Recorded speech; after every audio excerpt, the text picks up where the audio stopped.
विद्यार्थी मित्रांनो, मराठीचा भाषिक अभ्यास या पेपरचा अभ्यास आपण करीत आहोत. गेल्या तासाला आपण मराठीचे प्रांतिक भेद अभ्यासले. मराठीचा भाषिक नकाशा या संदर्भामध्ये आपण ते प्रांतिक भेद अभ्यासले. प्रमाण भाषा व बोलीभाषा या भाषांचा विचार करताना, त्यांच्यातील सहसंबंध स्पष्ट करताना आपण प्रमाण भाषा या कशा निर्माण होतात किंवा या भाषेचं महत्त्व, त्याचं स्वरूप आपण जाणून घेतलं. तसंच बोलीभाषा ह्या कशा महत्त्वाच्या असतात. बोली ही जरी बोलण्यासाठी वापरत असले तरी त्या बोलीचा जे महत्त्व आहे, त्या बोली म्हणजे विशिष्ट समाजगटाची जी परस्पर विनिमयाची ती भाषा असल्यामुळे ती कशी महत्त्वाची असते, तिच्यातील शब्द असतील, उच्चार असतील, वाक्प्रचार असतील, रूपे असतील, तर ही सगळी दुसऱ्या समाजगटाला समजण्यासाठी महत्त्वाची असतात. म्हणजे परस्पर जो समाजगटांचा जो विनिमय आहे तो ह्या बोलींच्या माध्यमातून होत असतो. आणि म्हणून बोली ह्या महत्त्वाच्या ठरतात भाषेमध्ये, भाषिक व्यवहारामध्ये. म्हणजे आधी बोली आणि मग ग्रांथिक प्रमाण भाषा हा क्रम आहे खरं तर. म्हणजे आधी प्रमाण भाषा येत नाही, ग्रांथिक प्रमाण भाषा, तर आधी बोली येतात. आणि म्हणून ह्या बोलींनासुद्धा तितकेच महत्त्व भाषिक व्यवहारामध्ये असलेलं आपल्याला दिसून येतं. ह्या बोलींच्या निर्मितीची कारणे कोणती आहेत? एका मोठ्या प्रदेशात बोलली जाणारी बोली कालांतराने त्या प्रदेशाच्या वेगवेगळ्या भागात कमी अधिक प्रमाणात परिवर्तित होताना आपल्याला दिसते. आणि मग अशा परिवर्तित झालेल्या बोली एकमेकांपासून दूर होताना त्यांच्यातील भेद तीव्र होत जातात आणि विनिमयाला मग अडथळा येत जातो. तेव्हा भिन्न भाषा निर्माण होतात. म्हणजे बघा, भाषा कशा निर्माण होतात. आधी एका प्रदेशात बोलली जाते, कालांतराने त्या प्रदेशाच्या वेगवेगळ्या भागामध्ये ती बोलली जाते आणि मग कालांतराने तिच्यामध्ये भेद निर्माण होतात. दुसरे असे की एकच भाषा बोलणारे लोक टोळ्याटोळ्यांनी आक्रमण करून विविध भागात स्थिर होतात. त्यांच्यातील परस्परांचे दळणवळण कमी झाले की बोली भिन्न मार्गाने परिवर्तन पावते. तिसरे कारण म्हणजे दोन भिन्न भाषिक समाज काही कारणांनी एकत्र येतात, सहजीवनाचे तत्त्व स्वीकारतात. अशावेळी एखादा समाज आपली प्रारंभिक बोली टाकून दुसऱ्या समाजाची भाषा स्वखुशीने स्वीकारतो. इथून तुम्ही बऱ्हाणपूरला जर गेलात तर तुम्ही बघा की तिथला मराठी भाषिक जो वर्ग आहे त्याच्यावर हिंदीचा, तिथल्या त्या बोलीभाषेचा प्रभाव आपल्याला जाणवतो आणि तिथल्या बोलीभाषेवर मराठीचा प्रभाव असलेला आपल्याला जाणवतो. म्हणजे हा स्वीकार करताना पूर्वभाषेचे संस्कार पूर्णपणे पुसले जात नाहीत. अशा स्थितीत परंपरागत स्वभाषा आणि स्वीकारलेली भाषा यांच्या मिश्रणातून नवी बोली आकाराला येताना आपल्याला दिसते. कित्येक वेळा विशिष्ट विभागातील मानव समूहाला जीवनमानाच्या विशिष्ट परिस्थितीतून जावे लागते. त्यामुळे त्याची भाषा मूळ भाषेपेक्षा निराळी बनते. उदाहरणार्थ, कोळी समाजाची भाषा त्यांच्या जीवनाला आवश्यक असणाऱ्या अभिव्यक्तीप्रमाणे बदलणे किंवा डोंगराळ भागातील समाजाविषयी सुद्धा आपल्याला असेच म्हणता येईल. भौगोलिक परिस्थिती हे बोली निर्मितीचे आणखी एक कारण आहे. भौगोलिकदृष्ट्या प्रांताचे स्वरूप वेगवेगळे असते. त्यानुसार समुद्र सपाटी, घाटमाथा, जंगले, डोंगर असे भाग पडतात. त्यातूनच मध्यवर्ती स्थानापासून अन्य व्यक्तिसमूहाचे संबंध दुरावले जातात आणि तेव्हा उच्चार प्रक्रियेमध्ये फरक पडतो आणि भाषिक रूप निराळीच तयार होताना दिसतात. परभाषेचा सतत येणारा संपर्क देखील बोलीच्या निर्मितीस कारण ठरू शकतो. विशेषतः सीमा प्रांतात हा प्रकार जास्त दिसतो. खानदेशातील मराठीवर झालेल्या गुजरातीच्या परिणामातून खानदेशी बोली निर्माण झाली. अशा प्रकारे बोलींची निर्मिती होत असली तरी काही वेळा असेही घडू शकते की एखाद्या विस्तीर्ण प्रदेशाचे भौगोलिकदृष्ट्या वैशिष्ट्यपूर्ण असणारे काही भाग ऐतिहासिक, सांस्कृतिक किंवा राजकीयदृष्ट्या इतके एकजीव बनलेले असतात की त्या प्रदेशातील भाषा देखील एकसंध असण्याची शक्यता असते. तसेच सांस्कृतिक, राजकीय किंवा त्यासारख्या कारणातून एका सर्वमान्य माध्यमांकडे थोड्याफार प्रमाणात झुकत जाण्याची प्रवृत्ती त्याच भाषेमध्ये आढळून येते. स्वाभाविक रीतीने बदललेली उत्तर कोकणातील व मध्य कोकणातील बोली आपले वैशिष्ट्य राखूनही गोव्यातील कोकणीच्या तुलनेने प्रमाण मराठीकडे बरीच झुकलेली आपल्याला दिसून येते.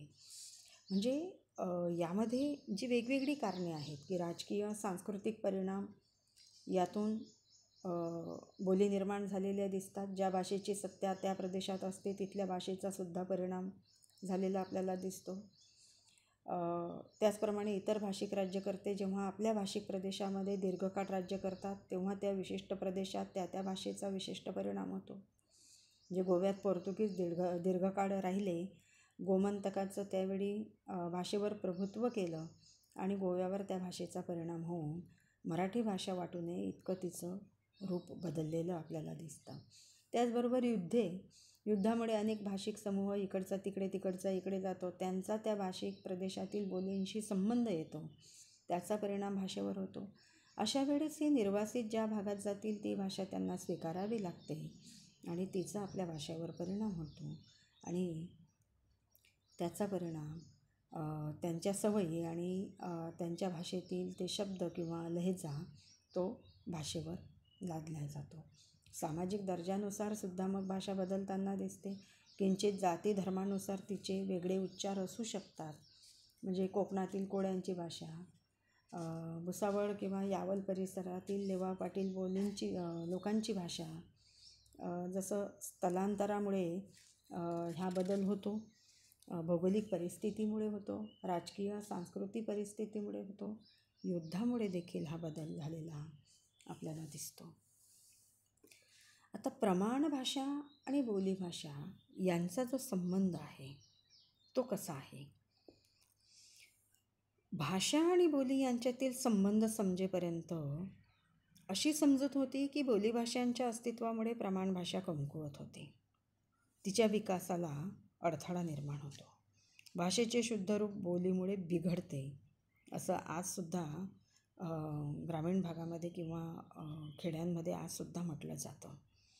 परंतु प्रमाण भाषेची निर्मिती हीच बोलीतून होते हे समजल्यावर पूर्वीच्या विपरीत समजुतींना धक्का बसला. खरं तर आजही ज्यांनी भाषेचा अभ्यास केलेला नाही त्या लोकांना असंच वाटतं की बोलीमुळे प्रमाण भाषेचं रूप बिघडतं. परंतु प्रमाण भाषेची निर्मिती बोलीतून झाली किंवा होते हे समजल्यावर मात्र धक्का बसल्याशिवाय त्यांना राहणार नाही. स्वातंत्र्यप्राप्तीनंतर आपल्याकडे सर्वच जीवनात बदल घडून आले. शिक्षणाचा प्रसार सर्व स्तरामध्ये होऊ लागला. मौखिक स्वरूपात असलेले लोकवाङ्मय लिपिबद्ध होऊ लागले. त्याच्या मुद्रण प्रकाशनाला सरकारी पुरस्कार मिळू लागले. साहित्यात लोकभाषांचा वापर वाढला. यामुळे आजची प्रमाण भाषा ही काही वेगळी नसून सर्वांना सलोख्याने एकत्र आणण्यासाठी निर्माण केलेले ते एक माध्यम आहे याची जाणीव होऊ लागली. प्रमाण भाषा हा समाजातील बहुविध संस्कृतीला एकत्र आणणारा दुवा आहे. अशा बहुविध संस्कृतीतील व्यक्तींना एकत्र आणण्याची जी मोठी जबाबदारी तिने उचललेली असते ती पार पाडण्याचे सामर्थ्य प्रमाण भाषेला ह्या बोलीतूनच प्राप्त झाले. अशा परिस्थितीत प्रमाण भाषा आणि बोलीभाषा यांच्यामध्ये भेदभाव करणे हे खरं तर विसंगत आहे. कित्येकदा समाज जीवनाची किंवा व्यक्ती जीवनाची अभिव्यक्ती इतकी सूक्ष्म आणि तरल होत जाते की त्यामुळे प्रमाण भाषेच्या मदतीला बोलीभाषांची मदत घ्यावी लागते. प्रमाण भाषात न आढळणारे आशयगर्भ शब्द बोलीभाषेमध्ये असतात आणि त्यांची उसनवारी मग प्रमाण भाषेला करावी लागते. वेगवेगळ्या समाज जीवनाला व्यक्तरूप देताना त्या समाजात वापरात असलेले विशेष शब्द वाक्प्रयोग साहित्यिकाला वापरावेच लागतात. हे शब्द वाक्प्रयोग परिणामकारक ठरल्यावर प्रमाण भाषेमध्ये त्यांना एक प्रतिष्ठा प्राप्त होते आणि मग ते प्रमाण भाषेमध्ये रूढ होतात आणि मग पर्यायाने प्रमाण भाषा ही समृद्ध होताना दिसते. बघा संबंध कसा आहे तो. म्हणजे प्रमाण भाषेतून हे घेतले जातात शब्द असतील वाक्प्रचार असतील समाजाची सर्वांगीण प्रगती करताना भाषा या माध्यमात श्रेष्ठ कनिष्ठ, शुद्ध अशुद्ध असे भेद करून चालत नाही. उलट अशा वेळी स्थिर किंवा काही अंशी जीर्ण माध्यमापेक्षा प्रवाही माध्यमाचीच नितांत गरज भासते. सर्वांना एकत्र आणणारे माध्यम प्रवाही व्हावे आणि समाज जीवनाच्या विकासाला गती प्राप्त व्हावी, यासाठी प्रमाण भाषेबरोबरच बोलींची प्रतिष्ठा उंचावली पाहिजे. ही प्रतिष्ठा उंचावणे म्हणजेच प्रमाण भाषेने प्रमाणेतर बोलींना आपलेसे करणे होय. जे एवढं हे महत्त्वाचं आहे. प्रमाण भाषा आणि बोली यांच्यात जवळचे संबंध असले तरी त्यांच्यात थोडे फरकसुद्धा असलेले आपल्याला दिसून येतात. आता हे फरक कोणते असतात? तर प्रमाण भाषेचे आकलन क्षेत्र बोलीभाषेच्या आकलन क्षेत्रापेक्षा मोठे असते. एखाद्या विस्तीर्ण प्रांताच्या सर्व भाषा विभागात तिचे आकलन होऊ शकते. बोलीचे मात्र तसे नसते. तिचे आकलन क्षेत्र त्या विशिष्ट विभागापुरतेच असते. प्रमाण भाषा हा सर्व भाषांना सांधून जाणारा एक दुवा असतो. म्हणजेच खानदेशी बोली बोलणाऱ्याला एक वेळ कोकणी बोली आकलनदृष्ट्या कठीण असेल, परंतु या दोन्ही बोली बोलणाऱ्या लोकांना प्रमाण भाषा मात्र आकलनीय असते. म्हणजे हे प्रमाण भाषेचं महत्त्वसुद्धा आपण इथं लक्षात घेतलं पाहिजे. दुसरे असे की प्रमाण भाषेचा रेखीवपणा बोलीत नसतो आणि बोलींचा जिवंतपणा, रसरशीतपणा प्रमाण भाषेत नसतो. म्हणजे दोघांच्याही ही शक्तिस्थानं आहेत आणि मर्यादासुद्धा आहेत. शिक्षणाचे, साहित्याचे आणि अधिकृत व्यवहाराचे माध्यम म्हणून प्रमाण भाषेचा वापर होत असल्याने तिच्या अभिव्यक्तीचे सामर्थ्य जसे वाढलेले असते तसे त्या अभिव्यक्तीला रेखीव स्वरूप आलेले असते. व्याकरणाच्या व लेखन पद्धतीच्या नियमावलींचे काटेकोर पालन तिला करावेच लागते.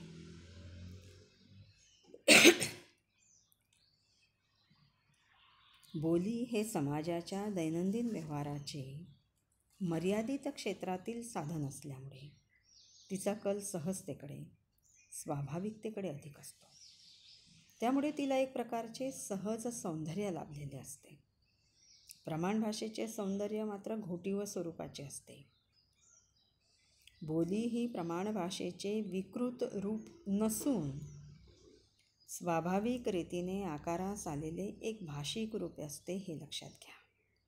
ते प्रमाण भाषेचं विकृत रूप नाही, तर ती स्वाभाविक असते, सहज सुंदर असते आणि ते एक भाषिक रूप असते, हे लक्षात घेतलं पाहिजे.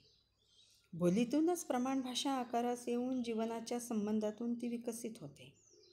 प्रमाण भाषेत न दिसणारे भाषेचे प्राचीन रूप बोलीत बऱ्याच अंशी टिकून राहिलेले असते. हे बोलीभाषांचं महत्त्व आहे आणि ते सुद्धा आपण लक्षात घेतलं पाहिजे. आता ह्या बोलीभाषांसंबंधी काही गैरसमज मात्र असलेले आपल्याला दिसतात. प्रतिष्ठित लोकांची भाषा किंवा सुसंस्कृत म्हणून आदर्श अशी भाषा शुद्ध स्वरूपात न बोलता आल्यामुळे अडाणी किंवा अशिक्षित लोकांच्या भ्रष्ट उच्चारातून निर्माण झालेल्या भाषा म्हणजे बोलीभाषा, हा एक मूलभूत गैरसमज बोलींच्या संदर्भातला आहे. मुळात बोलीभाषांच्या अभ्यासाची गरजच काय असा प्रश्नसुद्धा विचारला जातो. सांस्कृतिक, शैक्षणिक आणि राजकीय क्षेत्रात बोलींचा वापर होत नसल्याने त्या नष्ट होण्याच्या मार्गावर असून त्या नष्ट झाल्या तर सर्वत्र प्रमाणभूत बोलींचा वापर होईल, हा आणखी एक गैरसमज आहे. पोटभाषांच्या अस्तित्वामुळे मूळ भाषा अपभ्रष्ट होण्याचा संभव असतो किंवा मूळ भाषेच्या विकासाला या पोटभाषांचा अडथळा येतो, असाही एक गैरसमज या बोलींच्या संदर्भामध्ये रूढ झालेला आपल्याला दिसतो.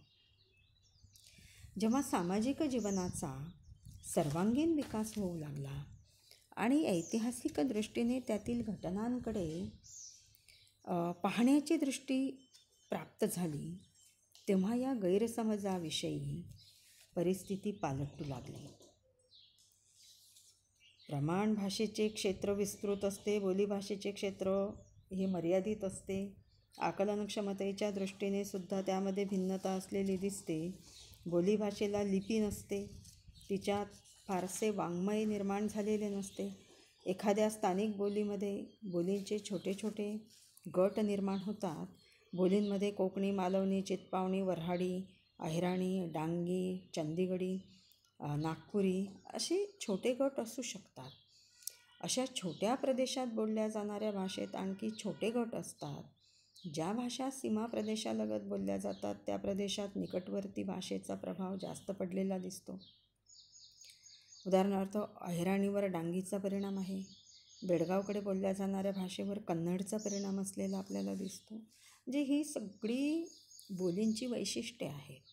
आणि सर्वात महत्त्वाचा जो बदल जो असतो तो प्रमाण भाषेत बोलीतील जी जुनी रूपे नाहीशी झालेली दिसतात, मात्र बोलीमध्ये त्या जुन्या रूपांची जोपासना केलेली दिसते. मगाशी म्हटलं आपण हे की सर्वात महत्त्वाची गोष्ट ही आहे, म्हणजे प्रमाण भाषेमधली जी रूपं नष्ट होतात ती बोलीमध्ये आढळतात आपल्याला. बोलीमध्ये एक प्रकारे जिवंतपणा असतो आणि ती एका विशिष्ट समूहाची विशिष्ट प्रदेशात बोलली जाणारी विनिमयाची भाषा असल्याकारणाने तर ती भाषा जिवंत असलेली आपल्याला दिसते. दैनंदिन जीवनाचं साधन तिच्यात असतं म्हणून सहजतेचं सौंदर्यही तिच्यामध्ये असतं. प्रमाण भाषेचा रेखीवपणा जरी नसला तरी ती एक माध्यम म्हणून ती वापरली जात असते. शिक्षण, साहित्य, कचेऱ्या इत्यादी ठिकाणी प्रमाण भाषेला काही सूक्ष्म अर्थछटा अभिव्यक्त करायला अडचण येत असेल तर अशी अडचण ज्या वेळी भासू लागते त्यावेळी साहजिकचपणे तिला बोलीतून शब्दांची उसनवारी करावी लागते. इंग्रजी भाषा जगातील अनेक शब्द आपल्यात घेऊन परिपुष्ट झालेली आहे, समृद्ध झालेली आहे. तेव्हा मराठीला इंग्रजीतून अनेक वेळा शब्द उसने घ्यावे लागतात. आपण म्हणतो की इंग्रजीतून मराठीमध्ये शब्द घेतले तर आपल्या भाषेचा जो शुद्धपणा आहे तो हरवेल. परंतु काही शब्द मात्र आपल्याला मराठीलासुद्धा घ्यावे लागतात आणि ते घेतले पाहिजेत. कारण काय की इंग्रजी अशीच परिपुष्ट झालेली आपल्याला दिसते आणि म्हणून जर आपण तसे शब्द घेतले नाही तर मग आपली भाषा, मराठी भाषा ही समृद्ध होऊ शकणार नाही. आणि म्हणून खूप अशी इंग्रजी शब्द घेऊन आंग्ल रूप मराठीचं हे निर्माण न करता काहीच असे जे शब्द आहेत ते आपण घेतले पाहिजे किंवा घेतलेले दिसून येतात. जर प्रमाण मराठीने बोलीभाषेतून सुद्धा अशा प्रकारचे शब्द, वाक्प्रचार, म्हणी घेतले तर ती भाषा घरचीच वाटल्यामुळे परकीय वाटणार नाही खरं तर. आता ॲलर्जी हा जो शब्द आहे याला बोलीभाषेमध्ये वावडे हा शब्द आहे, पण प्रमाण भाषेत नेमका शब्द सांगता येत नाही. तर असे शब्द स्वीकारायला काही हरकत नाही. प्रमाण मराठीने पुष्ट होऊन आपली अभिव्यक्ती क्षमता वाढविली पाहिजे. मराठीच्या प्रमाण भाषा आणि बोलीभाषा या संदर्भात भाषाशास्त्रीय विचार आपण स्पष्ट केले पाहिजेत. प्रमाण भाषा असतील, बोलीभाषा निर्माण होण्याची कारणे असतील, प्रमाण भाषा आणि बोलीभाषा निर्माण होण्याची कारणे असतील, बोलीच्या संदर्भामध्ये असलेले गैरसमज असतील, हा विचार येथे झालाच पाहिजे.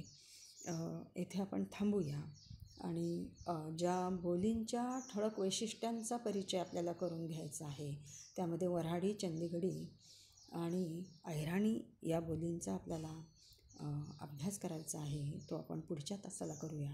इथे थांबूया.